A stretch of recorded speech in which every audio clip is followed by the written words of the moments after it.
سلام بر شما بینندگان عزیز، امیدوارم حال دلتون خوب باشه. اینجا با خلاصه کتاب 13 کاری که افرادی که ذهن قوی دارن انجام نمیدن، اثر امی موری. وقتی امی 23 سالش بود همراه مادرش به یه بازی بسکتبال میره. در حالی که هر دوشون در حال خندیدن و لذت بردن از زندگی بودن، اما تنها 24 ساعت بعدش مادرش بر اثر پارگی آنوریسم مغزی میمیره. 3 سال بعد همسرش هم به طور ناگهانی بر اثر سکته قلبی میمیره. امی در دوران بسیار سختی قرار داشت، اما به عنوان یک روانپزشک آموزش دیده برای جلوگیری از فرو رفتن تو افسردگی عمیق و بازگشت به زندگی به دنبال تقلید از افرادی رفت که ذهن قوی داشتن و 13 مورد رو پیدا کرد که مانع از پیشرفت افراد میشه. من اینجا 3 مورد خیلی مهم رو بهتون میگم که اگه اونا رو رعایت کنید تقریبا به طور خودکار از بقیه‌اش هم دوری میکنید. البته 13 مورد رو به صورت مختصر آخر ویدیو بهتون میگم، پس همراه ما باشید. اولین موردش اینه که افرادی که ذهن قوی دارن فکر نمیکنن که دنیا به اونا چیزی بدهکاره. اگه کسی کسب و کارش رو از دست بده و با خودش بگه من خیلی سخت کار کردم این حقم نبود، یا بگه من آدم خوبی بودم این انصاف نیست خدا وکیل، در واقع خودشو در معرض ناامیدی و خشم قرار داده. تو بچگی وقتی سخت کار میکردیم والدین یا معلما به خاطر زحمات اون ما رو تشویق میکردن، اما تو بزرگسالی ناخودآگاه انتظار داریم که دنیا هم اینجوری با ما رفتار کنه. ولی دنیا اینجوری رفتار نمیکنه، دنیا طبق عدالت شخصی ما عمل نمیکنه. امی میگه فرقی نمیکنه که باهوشترین فرد دنیا باشی یا سخت‌ترین شرایط زندگی رو تجربه کرده باشی، اینا باعث نمیشه که بیشتر از دیگرون شایسته موفقیت باشید. افرادی که ذهن قوی دارن وقتی احساس میکنن که دنیا با اونا منصفانه برخورد نکرده به یاد کسایی میافتن که زندگی سختری دارن، مثل مردمی که تو مناطق جنگ زده زندگی میکنن یا کودکانی که به سرطان مبتلا هن. این نوع مقایسه اونا را فکر کردن به حقشون دور میکنه و به سمت کمک به دیگران سوق میده، مثل کمک به یه همکار، درست کردن غذا برای یه دوست بیمار یا گوش دادن به درد و دل اعضای خانواده. وقتی مشغول انجام کار خوب هستیم فراموش میکنیم که دنیا چیزی به ما بدهکاره. پس دفعه بعد که فکر کردیم مستحق چیزی بهتریم روی این تمرکز کنیم که چطور میتونیم به دیگران کمک کنیم. دومین مورد اینه که افرادی که ذهن قوی دارن رو چیزی که نمیتونن کنترل کنن تمرکز نمیکنن. اگه زنی به دلیل تورم اقتصادی شغلش از دست بده، به جای قصه خوردن درباره چیزی که خارج از کنترلشه روی چیزایی که هنوز داره تمرکز میکنه. مثل چی؟ مثل سلامتی، خانواده، مهارت‌های کاریش.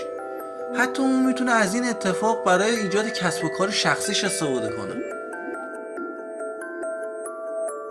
گاهی زندگی چنان سخت میشه که کنترل احساسات دشوار میشه، مثل شرایط زندگی هیدر وان جیمز. وقتی دخترش 3 ماهه بوده متوجه میشه که سرطان داره. اون 1 سال شیمی درمانی جراحی میکنه تا سرطانش خوب بشه، ولی ترس از بازگشت بیماری ذهنشو درگیر کرده بوده.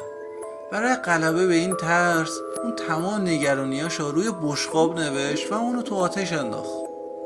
این کار به اون کمک کرد تا روی چیزایی که در کنترلش هستن تمرکز کنه. وقتی حس میکنی که زندگی از کنترل خارج شده، یه کاغذ بردارین، اونو به 2 بخش تقسیمش کنید. بالا بنویسید چیزایی که نمیتونم کنترل کنم و بخش پایینی بنویسید چیزایی که میتونم کنترل کنم.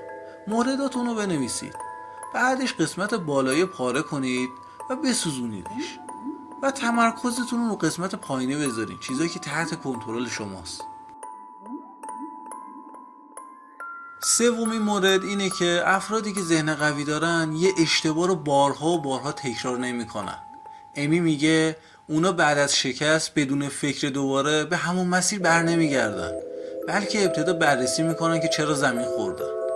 بسیاری از افراد مشهور، سیاستمداران، ورزشکاران اشتباهات خودشون تقصیر دیگران میندازن، انکارشون میکنن. اما افرادی که ذهن قوی دارن اشتباهاتشون رو میپذیرن و از اونا درس میگیرن. برای جلوگیری از تکرار اشتباهات خودتون رو به صورت یه سوم شخص ببینید. بررسی کنید که چه عاملی باعث بروز اشتباهات قبلی شده و برنامه برای جلوگیری از تکرار اون طراحی کنید. همچنین میتونید فهرستی از دلایلی که نمیخواین دوباره این اشتباه رو انجام بدین بنویسید و همیشه همراه خودتون داشته باشید. وقتی وسوسه شدین که این کار رو انجام بدین، این لیست رو مرور کنید، جلوتون رو میگیره. خب 3 مورد مهم رو بهتون گفتم. حالا میرسیم به اون 13 مورد که به ترتیب خلاصه الان بهتون میگم.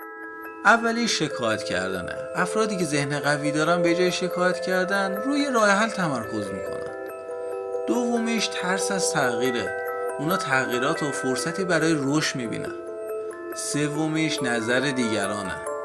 نگرانی بیش از حد از نظر دیگران مانع پیشرفت اونا نمیشه. چهارمیش اجتناب از ریسکه.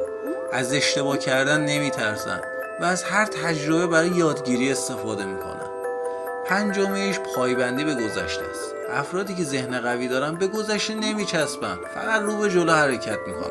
ششمیش ترک اهدافه. اونا در برابر مشکلات تسلیم نمیشن، به تلاش ادامه میدن تا به هدفشون برسن. هفتمی حسادته. اونا به جای حسادت کردن از موفقیت دیگران الهام میگیرن.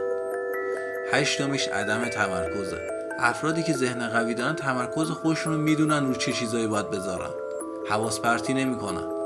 نهمیش ترس از شکسته. ترس از شکست اونا رو از اقدام باز نمیداره، اونا انجام میدن، میجنگن. دهمیش فراموش کردن مراقبت از خودشونه. اونا اهمیت میدن که سلامتی جسمی روانیشون تو شرایط مطلوب باشه. 11میش زندگی تو شرایط راحته. اونا از ناحیه راحتی خودشون بیرون میان تا رشد کنن. 12می نداشتن اعتماد به نفس. اونا به توانایی خودشون اعتماد دارن و خودشون رو محدود نمیکنن. 13می هم فرار از مشکلاته. اونا به جای فرار با مشکلات روبرو میشن و حلش میکنن. این هم از 13 کاری که افرادی که ذهن قوی دارن انجام نمیدن. امیدوارم از این ویدیو لذت برده باشین و ازش استفاده هم بکنید. لایک و سابسکرایب فراموش نشه. تا ویدیوی دیگه، بدرود.